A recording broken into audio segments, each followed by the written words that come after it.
Carol. All right, Simon. So what is the conversation we're not having as part of the responsible investment community? So I think there's probably a few things we're still not deeply tackling in the responsible investment community that we need to in order to really attain the objectives we want to.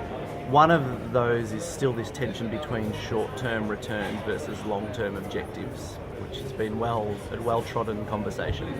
But there still is this diffusion of message from where it gets from the super funds through to the underlying issuers and companies, through the fund managers and the short-term return objectives, etc. So I still think we're not quite getting that long-term focus message through to the companies and assets within which we're investing in.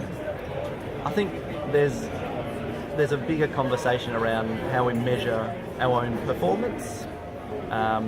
We still have a focus on financial returns, and we know now there's so much more that could be used to measure our performance, the way we engage and act as active owners and stewards of the capital we're investing in, the companies we're investing in.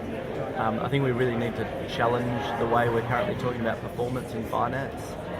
And then I think also organisationally, there's probably room for us to start thinking as the finance sector more about the way we operate sustainably and as organisations, and our own CSR strategies and our own transparency and accountability to our clients and members, which is something we're quite comfortable talking to the listed company space about, but I think we're at a very early stage of really considering how that applies to our own organisations. And so I think that's probably one big challenge that will come to finance over the coming few years.